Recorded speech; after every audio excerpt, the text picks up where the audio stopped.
Hi guys, it's Shawna Jordan. On this episode of The Hungry Soul, we're going to make Lebanese Triangle Meat Pies. These are amazing. The dough is so soft and sweet, and the filling that goes inside is made out of lamb and onion and a little hint of cinnamon. It's got roasted pine nuts in there and butter, just a wonderful combination of flavors. I'm excited to share them with you. Let's go ahead and get started. The first thing we're going to do is make our dough because it's going to need to rise for several hours. So you'll be able to do some other things in the meantime, like if you want to make other Lebanese dishes or if you have some chores you need to do.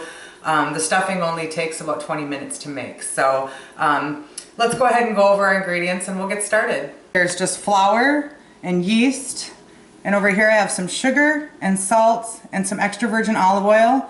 And in here I have some water, and it is hot. It's 120 to 103 degrees because I'm using a quick rising yeast, so I need it to be hot enough to activate the yeast. So the first thing I'm going to do is I'm just going to put some of the flour in the bowl, and I'm actually going to leave about 2 cups worth in the bowl to work with later, just so that I don't end up overdoing it. I can add what I need. So once you have the flour in the bowl, go ahead and take your yeast and just sprinkle it over the top of the flour. And then I just like to make a well in the middle of it. And then I'm going to go over to my water and I'm going to dump in my sugar and my salt.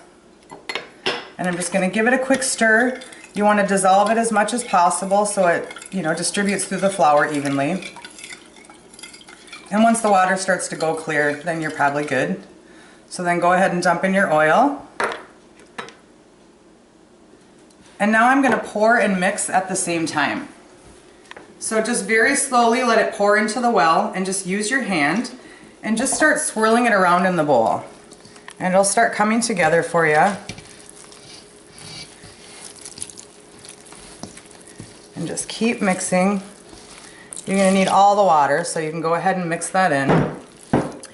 And then you're just going to keep swirling it around and kind of get it to pull off the sides of the bowl. And at this stage, it'll still be kind of goopy, and you can just see real clearly that it's not, doesn't have enough flour in it. So when you get to this stage, this is when you're going to start adding the rest of the flour. So I just like to take like a handful at a time and throw it in there, and then just keep mixing and just keep kneading it. And every time you use up your flour, if it's still sticky or sticking to your hands, then you know that you need more.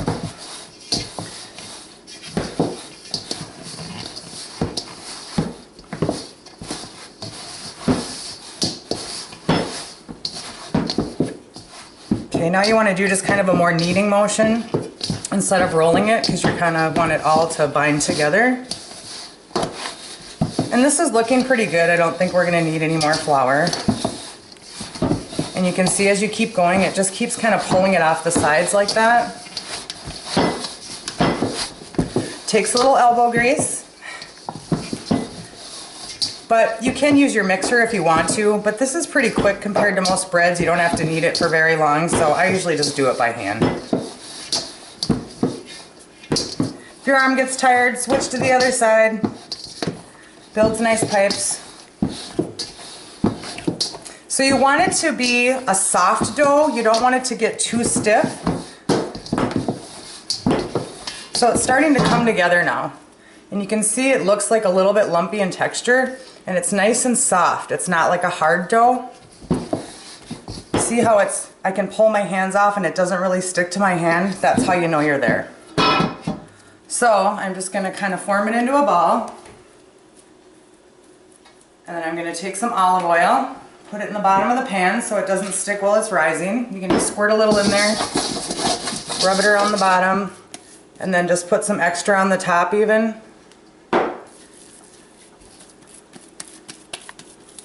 Just so it's good and glossy. And then just throw it in the pan. Put some plastic wrap over it. And you can leave it loose. Mostly it's there just so as the bread rises it sticks to the plastic and not your towel. And then you're going to go ahead and place a towel over the top.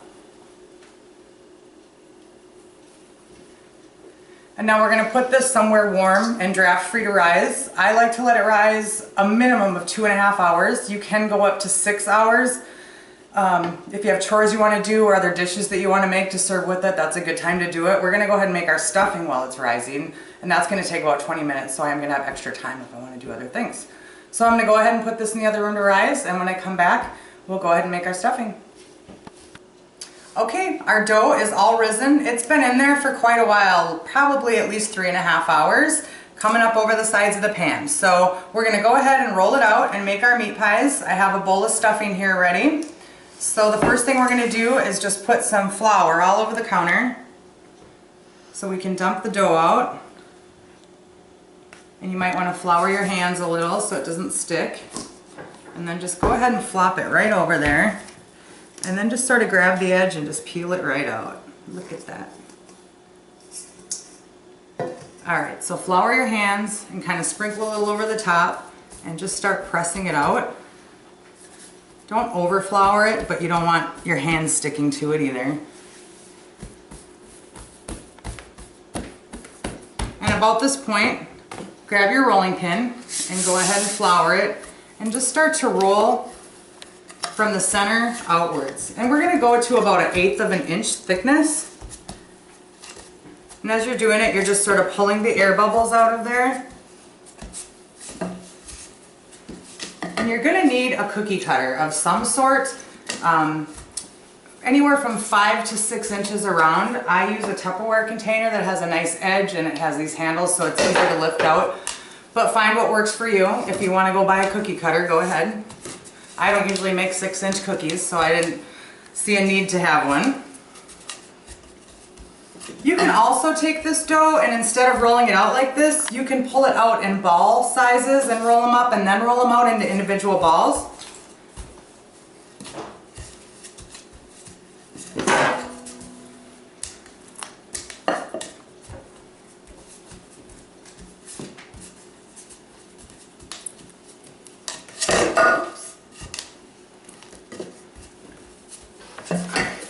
Pretty good. See when I'm rolling it like this, it seems like, you know, if you want to try and roll your pin, it drags the dough, so careful not to do that.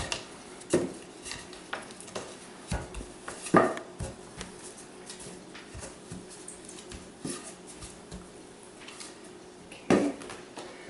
Now if you want to make them smaller, you can, but I like to make big meat pies, so just push it through.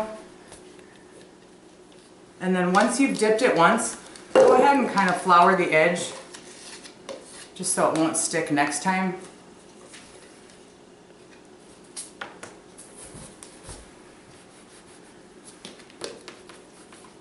And if they don't cut out all the way, you can use a knife later.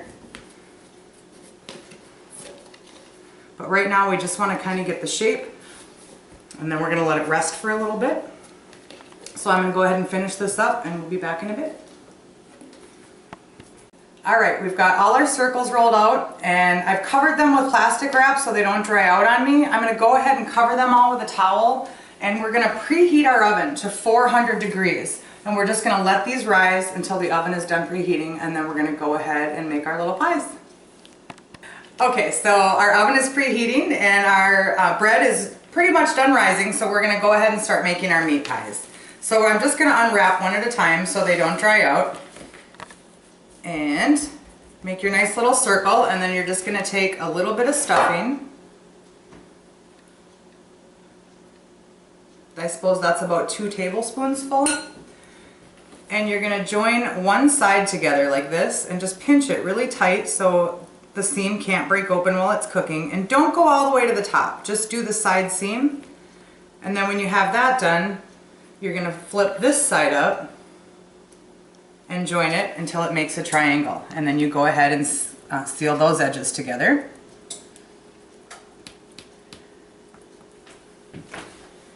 And so, voila, not too terribly hard. So I use one of these little scraper things. It helps to sort of get it up off the table. You don't have to use it. But then I just lay them on a pan like this, and we're just going to keep going and keep filling up the pan. So uncover one more. You don't want to overstuff them because you don't want them to come undone while they're cooking. So again, fold your first seam together and then bring up your other one and then seal them all. And it's something that every time you make them, you'll get the hang of it more and more. The first time I did this, they weren't very pretty. So if yours aren't pretty, don't feel bad. One day they will be pretty. and they still taste excellent even when they're ugly. So you want to put them kind of nice and close together like that for baking. Try and fit as many on a sheet as you can. And I'm going to go ahead and I'm going to keep working these, and then we'll be back. Alright, we got all our meat pies wrapped up here, and this is what they look like at the end. We're going to go ahead and pop them in the oven. They're going to bake at 400 for about 15 to 20 minutes. I like them to be a light golden brown. You can brown yours under the broiler if you prefer, and if you're going to eat them all tonight. But if you plan on reheating them, let them be a little bit lighter so next time you throw them in the oven they don't get too brown. So we're going to go ahead and pop these in, and we'll see you when they're done. Okay, our meat pies are all done. You can see they're a nice light gold brown, and we're going to go ahead and cut one open so you can see what it looks like on the inside. You can see how hot they are. And you can just see how they're filled up and the top's still open. A lot of people like to take a lemon wedge and kind of squirt it in there before I eat it. It's just a matter of preference, so you can go ahead and try that. And I'm going to go ahead and try this. And it's perfect. Just like it should be. And as it cools, the flavors are going to come out even more. Thanks for joining me. I hope when you make them you'll like them, and I hope you'll put some comments in the comment section. Let me know if you try anything new. You can find me on Facebook, YouTube, or Twitter. I'm under The Hungry Soul. Thanks for being here today. Live, love, and cook with passion, my friends.